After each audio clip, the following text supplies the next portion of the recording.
Salut à tous, on se retrouve pour une nouvelle vidéo, c'est une vidéo sur le bac de français. Je vais vous montrer comment j'ai fait mes fiches de révision. On commence tout de suite avec le matériel qu'il vous faut. Pour être organisé, je vous conseille d'acheter ou de réutiliser un classeur. Vous pouvez aussi prendre des demi-classeurs pour ceux qui utilisent des fiches Bristol. Mais moi, je vous conseille plus d'acheter un classeur rigide parce que c'est moins lourd. Vous pouvez utiliser aussi des vieux intercalaires pour pouvoir marquer dessus chaque séquence. Notre prof nous a donné un modèle pour faire une fiche de révision. Donc au début, on a l'objet d'étude, le nom de l'auteur, tout ça. En fait, c'est la carte d'identité de l'œuvre. Ensuite, l'introduction en 2-3 phrases avec la présentation de l'auteur et du texte. La lecture à haute voix, le plan, l'explication et bien sûr la conclusion. Et l'ouverture, moi je la fais au verso de la fiche.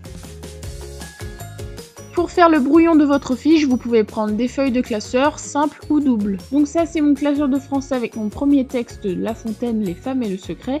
Et à l'arrière en fait on a la lecture analytique. Et pour cette première fois notre prof elle nous avait fait vraiment comme si c'était une fiche. Elle nous avait fait déjà l'introduction, elle nous avait expliqué comment on faisait. Elle nous avait fait aussi des tableaux qu'on avait juste à remplir là où il y avait des trous. On écrit la carte d'identité de l'œuvre, donc avec l'objet d'étude, le texte, le numéro de l'extrait, le nom de l'auteur, Jean de La Fontaine par exemple, le siècle, par exemple 15e, et on écrit son mouvement littéraire, ensuite le genre littéraire et on met sa définition, ensuite le titre de l'œuvre et le titre de l'extrait, et bien sûr aussi la date.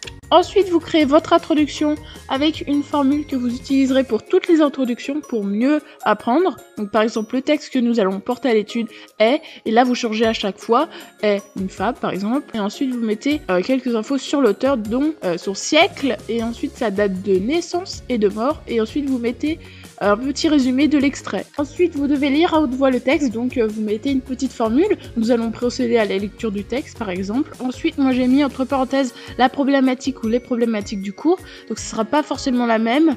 Et ensuite, vous écrivez votre plan, le grand 1 avec A, B, C ou D.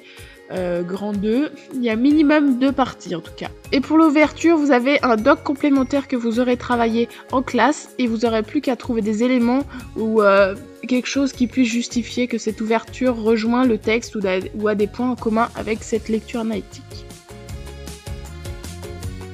Ensuite, on va faire cette feuille au propre, donc sans le développement.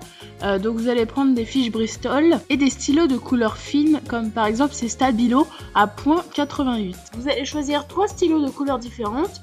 Et en fait, ces couleurs vont servir à justement mettre en évidence des éléments. Par exemple, vous allez choisir une couleur pour l'introduction. Et en fait, après, vous changez de couleur, par exemple, pour la conclusion, pour l'ouverture, le plan et tout ça. Donc sur ma fiche, en fait, j'écris LA1 parce que c'est la première. Ensuite, je fais un petit peu la carte d'identité, mais en la condensant en écrivant juste séquence 1, objet d'étude, siècle, genre littéraire. Et ensuite, à l'introduction, j'utilise une première couleur en utilisant toujours cette formule et en laissant en évidence les autres éléments en vert.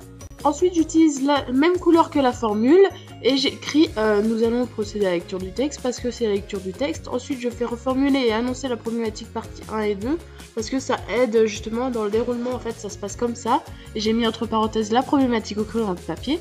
Ensuite, je passe au plan, j'écris le grand 1 et le grand 2 parce que c'est ce qu'il faut retenir. Et après, explication, on va faire une autre fiche pour les explications.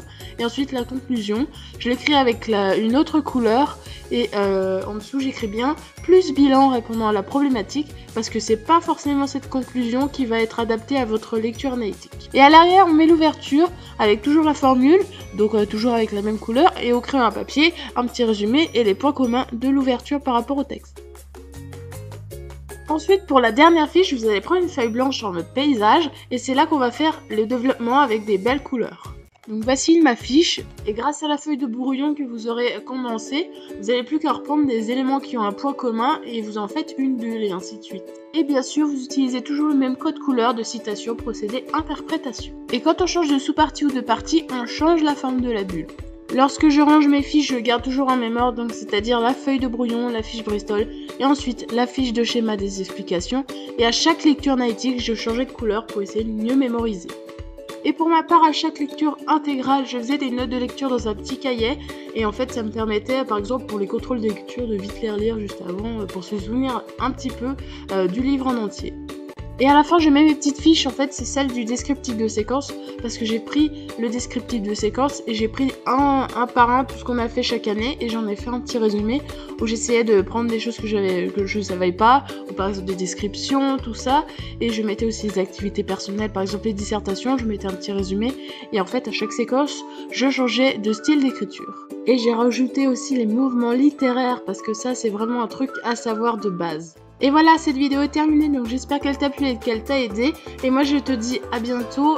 N'hésite pas à me suivre sur mes réseaux sociaux, les loisirs de Cléclé sur Instagram. Et tu peux mettre un petit pouce bleu et surtout, tu peux commenter et bien sûr t'abonner à les loisirs de Cléclé. Salut!